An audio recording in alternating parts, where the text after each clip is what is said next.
So, welcome to the podcast, Nora. Thank you so much. I'm so excited to share a little bit about passion and magnetism and all of that. Yay. First of all, I'm looking at your background. You're in Bali. I'm so jealous. Such a magical place. Talk about like passion and life, right? Yeah, it's they call it Mama Bali because it's a very nurturing island. It's also in the tropics, which means, it's always flowering, it's always creative, there's always blossoming. And at the same time, that can also be overwhelming. So here in Bali, they say, either you're like totally welcome in or that it chucks you out. Oh, wow. And so, can you give us a background on yourself and how you got into the work that you do? Yeah, of course. So I do relationship coaching and I also teach feminine magnetism. And it actually stemmed from my personal experience when I was in my 20s. I had a panic attack. I had chronic anxiety for 10 years.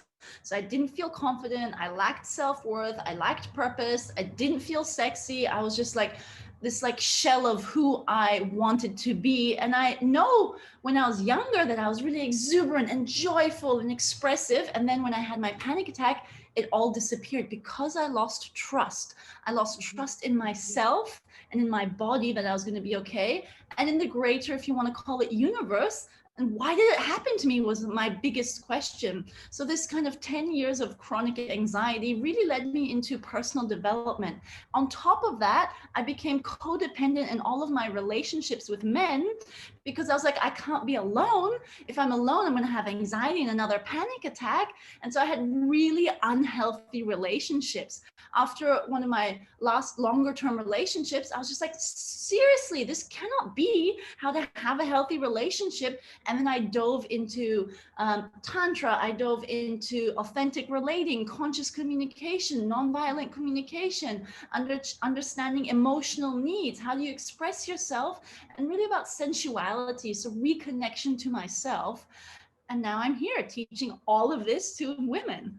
That sounds fabulous. Well, I'll tell you one thing.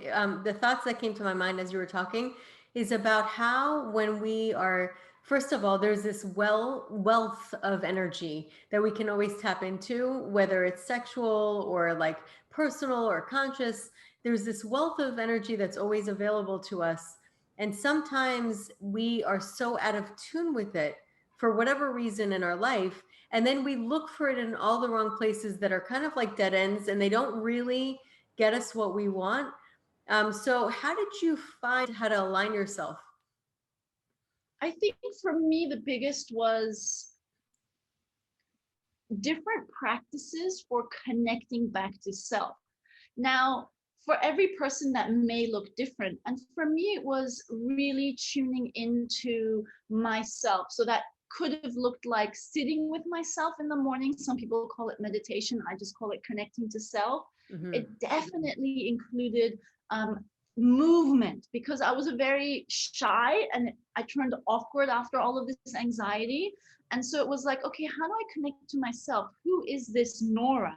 Hmm. And so I went to a lot of dance classes. And one of the big things I learned a lot about was contact improvisation dance, which is a form of movement, which is you dance with someone else and you're always in one point of contact with another person, but it's completely improvised, which means you're solely focused on that one point of contact, which it's a mindfulness practice. Hmm. So my suggestion is anything which is a mindfulness practice for you. And it could look like walking outside in nature, but being super mindful of how are you walking, what are you hearing, how is the wind or the air feeling on your skin. But it could also be a journaling practice as long as it's mindful. And I think for me it was I had a lot of stress. I had a lot of internal stress because I wasn't who I wanted to be, and it was causing me Hmm. so much anxiety. And I was like, why can't I just be normal? Why can't I just be like all these other women? And that was causing me this like internal, I always say like this is like kind of like squeezing of my insides, and it was turning me into this like hard woman because I was so, my negative self-talk was really high. And so doing these kind of practices and slowing down and just tuning back into myself whether that was through maybe breathing. Breath work is very, very popular in Bali. I don't do breath work, but I was doing a little bit of pranayama, which is the Indian style of yogic breathing, and literally just tuning back into me and welcoming whatever was arising, not Mhm. trying to negate it. Okay, so now I'm feeling angry and frustrated. Okay, now I'm anxious. And then asking myself, what do I need in this moment? In this moment, what do I really need? And maybe that was to be really angry and then I do pillow bashing. Or maybe Mhm. that was, okay, go and talk to a friend and then I do that. Maybe that was just to like stand there and just, I was usually standing naked in my house and just kind of like putting some music on and then just moving my body. So all of these kind of things are just a reconnection practice. Yeah. And so a lot of people listening, as you know, this is a fertility podcast, and a lot of people are going through either IVF or trying naturally. And, you know, with IVF, you get bloated and you have all these different shots that you have to take, and you're on the schedule and you're given hormones that are like really throwing off your emotions. So the last thing, and I hear this from my patients all the time, the last thing they feel is sexy, you know, and it's like the sex becomes mechanical. It's all about baby making. It's very easy for that to happen because you get so exhausted from the whole process. So how can people kind of go back and, you know, and I'm sure it's baby steps to connect with their partners and become, again, ignite their own passion? Because I know it's always there. The potential is always there.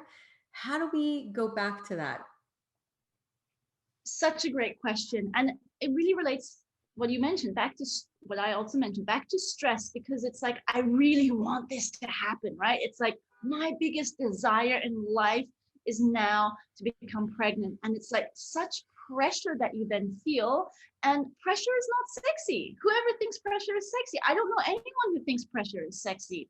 And a really good person to read up more on is Esther Perel, and she talks a lot about erotic intelligence. Mm, And erotic intelligence needs spaciousness, and pressure doesn't create spaciousness. right. So what do I actually suggest is, even though you might have all of these millions of thoughts in your head saying, I've got to do this, I've got to be on the schedule, da da da da da, like the pressure is building and it's compounding. Can you just, you know, mentally picture that, put that in a beautiful fluffy blanket and just place it to the side in your mind for a moment, and then do something for yourself, a connective practice for yourself, and then welcome your partner in. And this could be as simple as eye gazing. Eye gazing is a beautiful, intimate practice, which when you can tune into your inner energy, just follow that feeling that comes up into you, and then you can do circular breathing together. So breathe at the same time together, Mhm. inhale and exhale, and a long deep breath actually stimulates the parasympathetic nervous system, which Mm. counteracts stress. And so simple practice like that can be very, very beautiful. There's another really beautiful practice, which is you can, when you're just sitting by yourself in the morning before the whole day gets crazy and you've got all of your to-do list items, and including your injections or your tablets or whatever you need to be taking, is just sit with yourself in a really beautiful, comfortable spot. And, you know, I like to place one hand on my heart and one hand kind of on my womb area, and just imagine a golden ball of light in my womb area. And then breathe that golden ball of light up into your heart. Maybe you want to take it all the way up and then back down. And just allow that golden ball of energy to kind of expand, and just play with that. And it's only a intentional practice. And so you Mhm. can create whatever you want with it and see if it can radiate outward. I have a beautiful meditation called radiance meditation, and it's simply that. It's just feeling the excitement and the energy. And what is energy? It's simply vibrating molecules, atoms. And so just Mhm. tune into that in your own body and allow it to kind of expand outwards. And that's a beautiful little calming, at the same time, energetic practice where you can then start moving the energy around your body. I think too, the reason why people may not even think to do that is because they may not realize just how powerful something like that can be. Just visualizing and embodying with intention, like you said, can make such a transformation in a person's consciousness. And we can really evoke this energy and bring it into our life. 100%. It's all about intentionality. What I teach most of my women is just getting rid of all the ideas that you have in your mind, which feels hard, like hard edged, and Mm-hmm. journaling about it. So it's out of your millions of ideas that are floating around in your to-do list and I have to do this, get it out onto paper. So I do what's called a brain dump, right? Set a Mm-hmm. timer for 10 minutes and nonstop write about everything that's going on in your life right now. Put it onto a piece of paper and just set it aside. And then you'll automatically feel a little bit energetically clearer because it's not floating around in your head. It's like some what do I want to say, abstract concepts, but it's on paper. And then you can do a little practice like that, or then you can do a little bit of movement. I have a great playlist that's called Sensual Sundays on Spotify. You can find it if you just search on Spotify. And just again, just allow yourself to kind of be in the moment, because I think what's happening maybe is that you're so focused on a future event that you're no longer in the moment. Right. Focusing on the end point rather than the journey. Yeah. And also, can we talk about, a lot of times people will try to fix it, a state of mind from their mind, but they're already in that state. So it kind of like spins on the same axis. But like, talk about movement. I thought that was very interesting because you talk about breath and movement. And I find that just doing something with your body will shift your state of mind. 100%. So you have to think about it that we spend the majority of our day in our minds, okay? Especially if we're busy, we're working, we have goals we want to accomplish in our businesses, we've got maybe already family members around us, and it's just like, oh my God, and that's the pressure. And so our body wants attention also. And usually it manifests in some sort of aches or pains. I always say anything that's manifesting in your body is wanting your attention. Mm-hmm. Okay. So give it some attention. So let's say you do have, an aching shoulder or a neck or something like that. Just sit with it, place your hand on it and just ask, what do you need right now? What are you asking from me? And this is the same thing that I do. I do a lot of inner child reparenting because the relationship we have with our loved, our partners Mm-hmm. usually is the same type of relationship we had with our parents, because our subconscious. I'm actually a little bit of a neuroscience Ooh, I nerd. love it. I love it. I'm a neuroscience nerd because the more books I read about it, I'm like, we're actually wired for war and not for love. And so we have to reteach ourselves how to be wired for love, because our brains and our reptilian brains, which is the first part of us that gets formed in terms of our brain stem and our brain evolution, is constantly looking for threats to our survival. And so it's always on alert. Mm-hmm. And therefore, we're actually wired for war because it's always scanning. Okay, who's going to threaten us? Is our survival going to be able to survive? Mm-hmm. And so we have to teach it that actually love is okay, love is good, love is here to protect us, because it Right. thinks the opposite, right? We're going to get attacked, we're going to die. There was a little bit of a sidetrack there, but I find it so fascinating. It's very important though. And so yeah, the body and the body and movement just brings us into the present moment and mindfulness. And I really think mindfulness helps in all areas of life, for intimacy specifically, because if you're just becoming mechanical in the act of physical intimacy, then it loses the beauty of it, and then it causes more stress to your body actually. Mm-hmm. So here's a great idea. Can you just, I know you really, really want to become pregnant, but can you just set that aside for a moment and allow yourself to reconnect with your partner? And this is where sensuality comes into a big role, because I didn't feel sensual and I definitely was more afraid of sexuality. And in order to be more comfortable with sexuality, I had to first understand being sensual. And sensuality is simply an enriching of your life experiences through your senses. So then when I love that. That's so good because people think of it as they don't really put that together that way.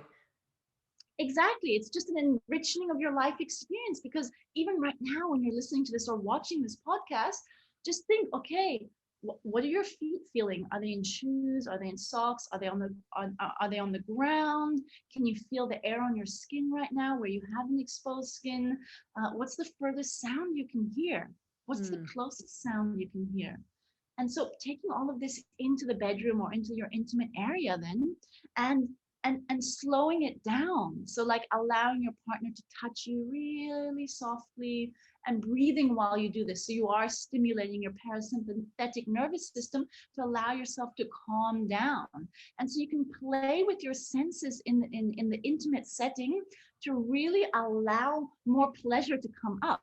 And you don't know where that's going to lead. So if you can just set aside this whole idea of like, I need to get pregnant, I want to get pregnant, this is my biggest desire, and just allow yourself to play a little bit more with pleasure in this way.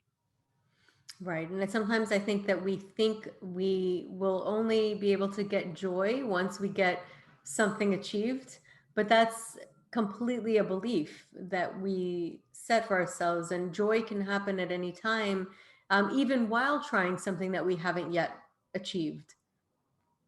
Yeah, it's like the joys in the journey.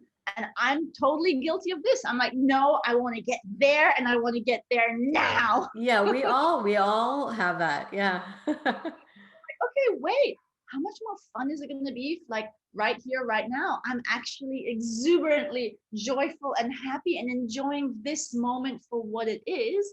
And this is ultimately what mindfulness, what meditation, what Buddhism, it's so many philosophies are teaching this, because we are so driven as humanity that we forget actually when we reach that, if we haven't enjoyed the journey, we're just going to be like, oh, what next? Right. It's unsatisfactory. Yeah. And when you talk about mindfulness, I think a lot of people think of mindful meditation, which of course that's part of it. But mindfulness you're talking about is also like in the moment of active mindfulness, like you're being aware of everything in your life. Yes, it's a simple, and this is where I took it from Tantra teachings, which is simply how alive can you feel in every moment? Hmm. Right here, right now, how alive can you feel? And what I often say to my clients, my female clients who suffer a lot of lack of self-worth, is I always say, and like negative body image issues, I always say your body is doing everything it can in this moment to keep you alive. Yeah, It really is. Yeah, it and when is. you Yeah. that, then how can you not be grateful and thankful and feel joy and wow, my body is doing everything it can so that I can be here in this moment. Absolutely. And so yeah, a lot of times it's a conflicting emotion for people going through the fertility journey because they feel like something's wrong. And you talked about how one of the ways that you really connected with yourself is through self-love and finding that self-love.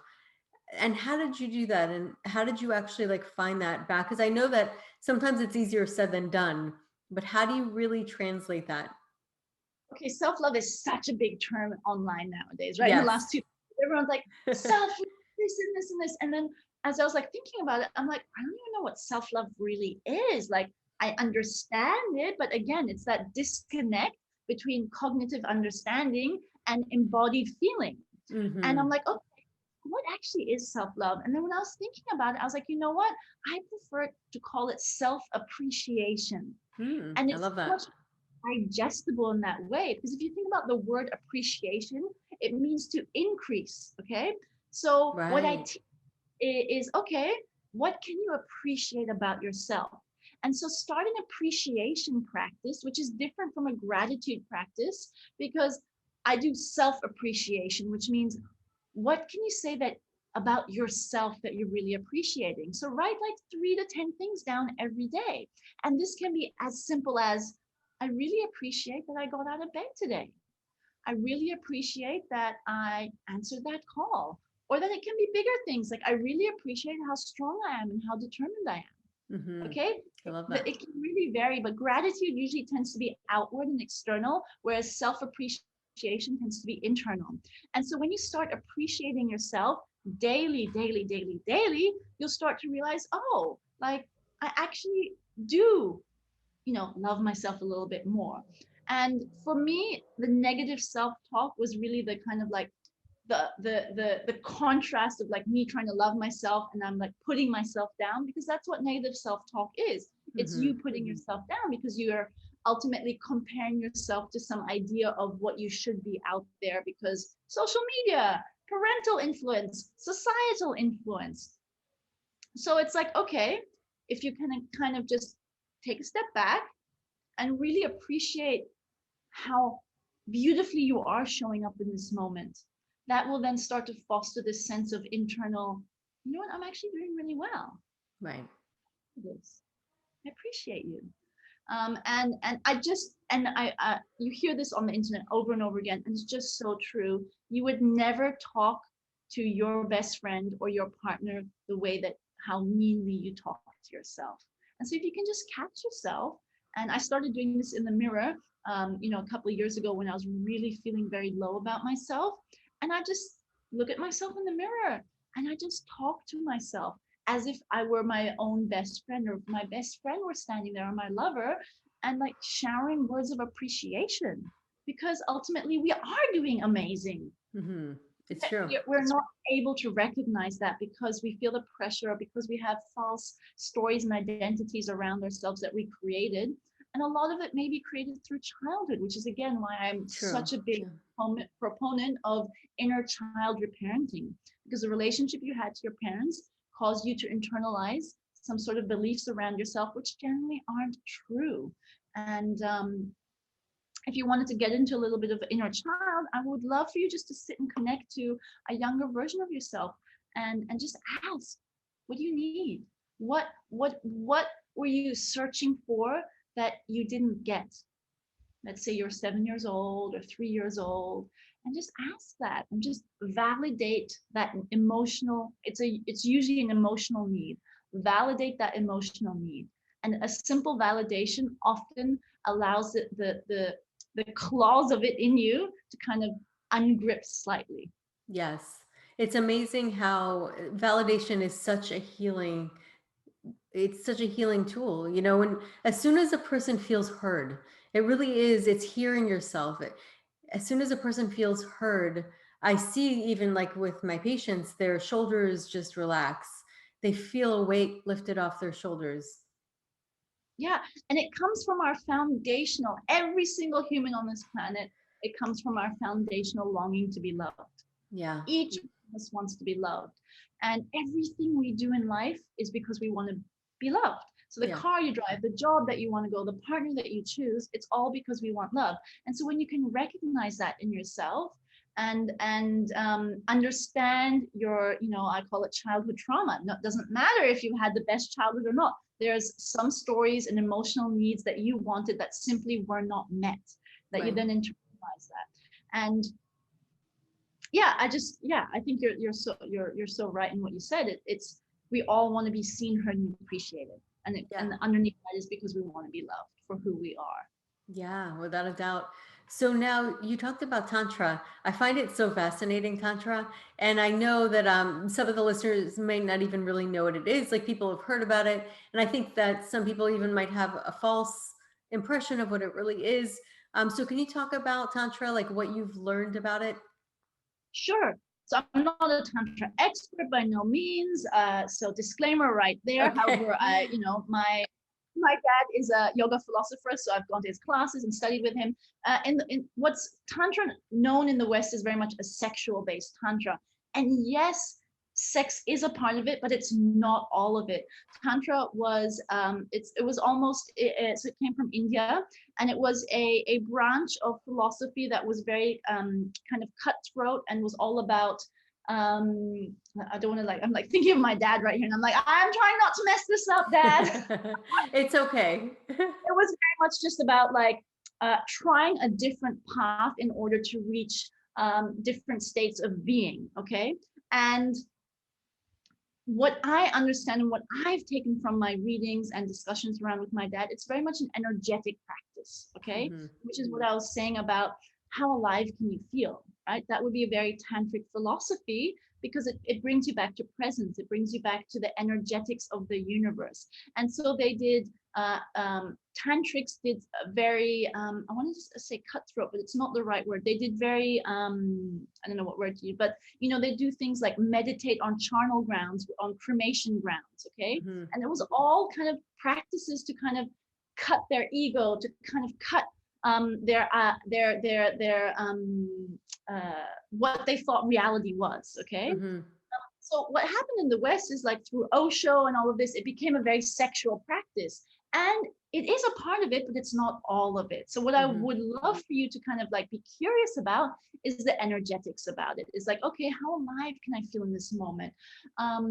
In the bedroom, it's also an energetic practice. How can I connect energetically with my partner? And that is through eye gazing. That is through intentional breathing together. That is through consciously seeing, can I move energy between us? Yeah. With us, in Chinese medicine, we talk about the yin and the yang, which are two opposites. And when they're in harmony together, that's when life force is really abundant. And that's really the key. And I think about how we see everything in the yin and yang, you can see it and apply it to everything in life. And, having that spark between the male and the female is so important. And to do it energetically before even going right to the physical. I talk a lot with my patients about that, because it's just so important to really get that connection. And that's where you talk about magnetism. That's how I feel like when you put your hands even together, you can start to feel a magnetism. So just having something like being around a person that you love and just spending time and being present with them increases that passion and that magnetism. 100%. And going back to what Esther Perel also said, is that specifically for couples who have been in longer term relationships, eroticism usually dies, okay? Because eroticism needs spaciousness. And so if you are feeling very frustrated with your partner, and you're not feeling connected to your partner, and maybe you're like becoming really cribby and angry and kind of like snippy at them all the time, create some spaciousness between you, and maybe like take a day away. Maybe you can take a weekend away, and during that weekend, remind yourself why you're with this person. Remind yourself why you were so attracted to this person in the beginning, and cultivate those feelings of love again. Because understandably, if you're on your fertility journey and maybe it's not working out and you're feeling disappointed and the pressure is there, then you're gonna blame yourself, blame your partner, what's going on, blaming the universe, like I did when I had my panic attack and then my anxiety. And so just create a little bit of spaciousness in your life to kind of reconnect to those deeper feelings of why are you doing this, why you love your partner so much, how amazing you are. And that's spaciousness will create that erotic tension with your partner again. So when you do come back to him, you'll feel so grateful. I said him, but I meant them. Okay, Yeah. being welcoming everyone here. So yeah, you'll like enjoy them and just be like, yes, now I remember again. Let's reconnect. And then you can do something like eye gazing. You can stand in front of them and just breathe together and just reconnect. Like honestly, eye gazing, looking into each other's eyes and allowing yourself to experience all of the emotions that come up. So not negating what's coming up. Your emotions and experiences and feelings are valid. There's no right or wrong emotion. So standing in front of them and just looking into each other's eyes and being silent, okay? And noticing what is arising and simply welcoming it. So validating your own feelings and experiences in the moment.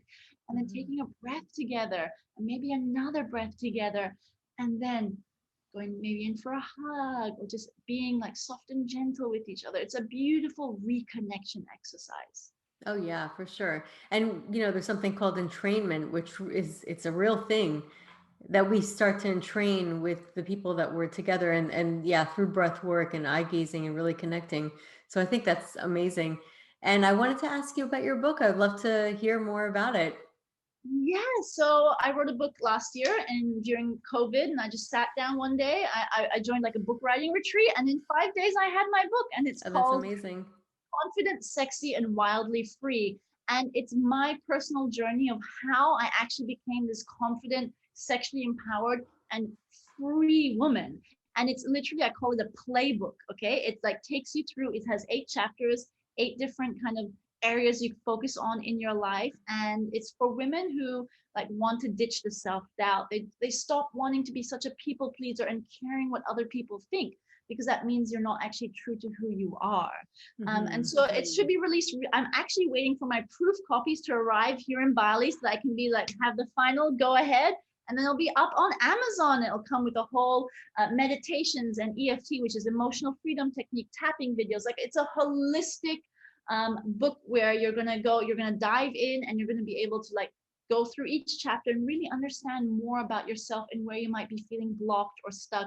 And a big part of it is inner child or parenting. Oh, I love it. It sounds so great. It sounds, one of the things that also comes to mind, it's not just self-love, but self-trust, right? Trusting yourself.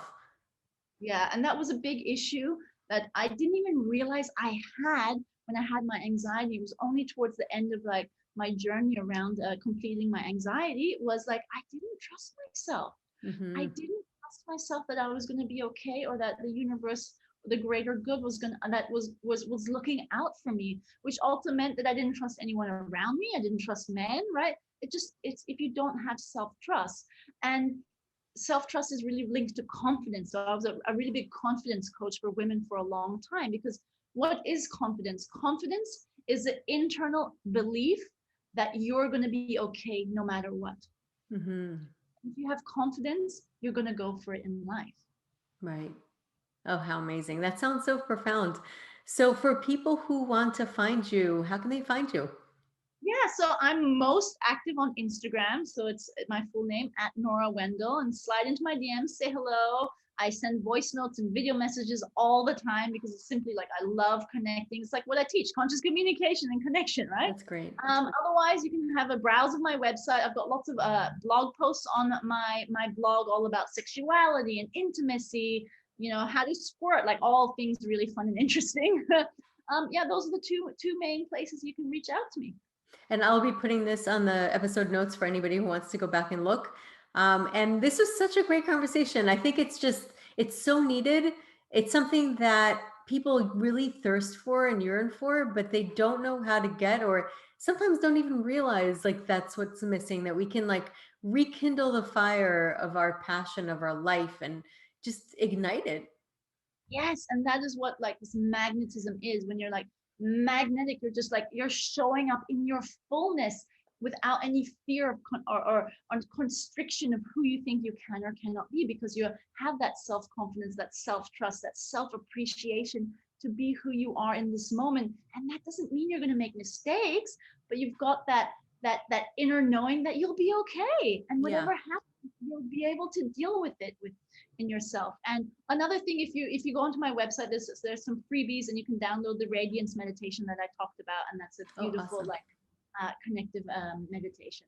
Fabulous. Well, thank you so much, Nora. It was such a pleasure talking to you. It was absolutely amazing. And let me just share that, although everybody who's listening to this, that just take a really big deep breath and put your hand on your heart, and just allow that deep breath, that exhalation, just to relax you, and just know that everything is always working out for you. Oh, I love that. Thank you so much, Nora.